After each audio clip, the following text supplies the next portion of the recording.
Well, good morning, Intervet fans, and welcome to the preview for Greyville. We're on the Polytrack Wednesday, the 8th of March, and we have an 8-race program, 12:30, as I've said to you about the Poly, and you watched last week, 7 out of the 8 runners went to the front and won. It's very, very difficult to come from off them unless the pace is too hot. So that's what we try and establish, and let's get into the program. There are a couple here that I like. Race 1, this is a 1800 meter conditional graduation. Well, that doesn't help anyone. The hot favourite is number 1, Aerial Display, won his last 2 very nicely indeed, but I think it's got most to fear from number 6, Sunday Island. If this horse is right, he'll be very, very hard to beat. He gets Rachel Venica, and look for big improvement from him. Paris Pike won his last race easily, the race before last, and that was on the Poly should suit it. So Attorney General, also 2 good wins on the Poly, but very hard to look past Aerial Display. But I do believe that Sunday Island will give him most to do. The blinkers are on Quizmaster. Race 2, Maiden Plate, 1600 meters. And the money's been for number 1, Cup of Magic. So watch that for follow through. I think Rafiki from the Nell stable, number 2, might improve over this 1600. Much better run last time. And Robert Carty does honours. So they could have a good day, the Nell stable. But it doesn't stop there. Zabadak's got good last form. Don't do in time. Might be improving. And Uncle Lucky gets the cheek pieces, so he might improve as well. So quite open is race 2. Race 3, merit rated 75, handicap 1700 meters. I made it 2 horses here. The right horse has got to be Ibuto. Now this was scratched on Sunday, Stipe's permission, or Stewart's permission. So the Stewarts at Greyville decided that the right yard can scratch this horse so that it can run today. That's a huge pointer. Have a very, very good look at this one. 9-2 in the betting. Got the form, got everything in its favour. But Tom Zach might be the horse they've got to beat. Rachel jumps aboard this, took a huge drift last time, and ran on from the absolute impossible position. It had absolutely no chance from where it came, and Rachel now gets a ride. That's a big, big plus. Have a look at Kasuri. Likes the course and distance, 4 runs, 2 wins, 2 places, but that's from the right stable as well. Damela gets a ride on that. So very interesting to try and figure this race out, but I'm going to go with Ibuto because of the scratching. Race 4, now here's another mishmash. Conditional Maiden Plate. What a rubbish.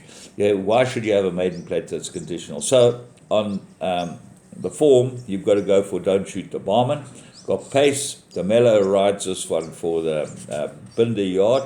But the interesting comment here is Fish Eagle, which would have been the favourite, is scratched because there's no transport. So Clinton obviously decided Don't Shoot the Barman's the right one to bring down for the race. He's got Damelo aboard it and probably should win. But because it's a conditional race, you get a bound light that gets 52.5 on its back.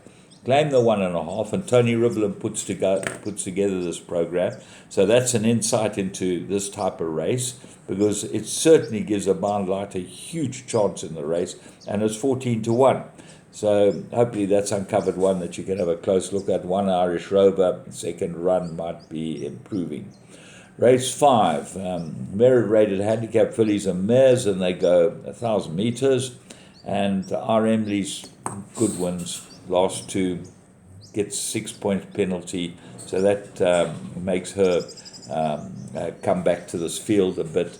And on form, Vision of Will holds her on earlier form. On the last run, where obviously Vision of Will didn't run any type of race, you've got to ignore that completely. But at the weights, Vision of Will give R. Emley a very, very good race, and I'm just going for the 2 of them.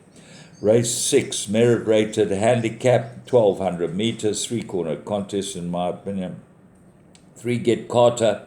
It's got form, 7 runs, 2 wins, 3 places on this course. Will go well here. 5, Halabros gets the blinkers, and that might improve him from the Dennis Bosch stable. And then 9, Bless Me Fred, got very good form as well.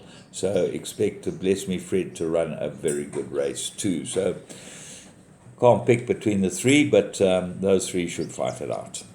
Race 7, mirror rated handicap fillies and mares. I've been with Oda V. I think this is quite a good filly. This daughter of Twice Over, number 2. I think this is the right race for her. She gets a 1.5 claim. She's come down in the merit rating, and last run was much improved. So she's got to be the horse that I go for.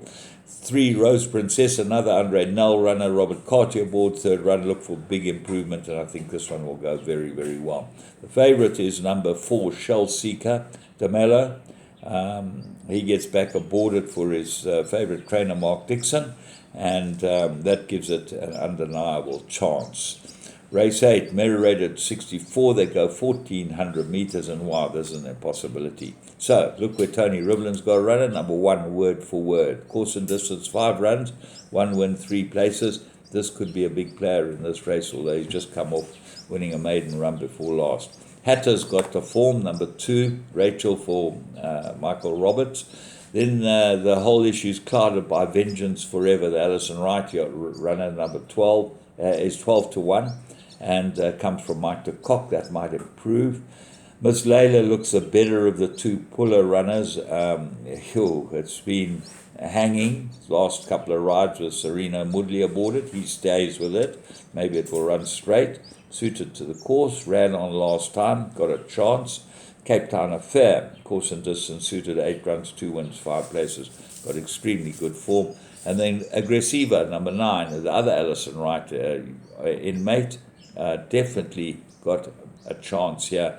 And if the betting's anything to go by, which normally is with this yard, 3 to 1 looks like the right price, the right horse.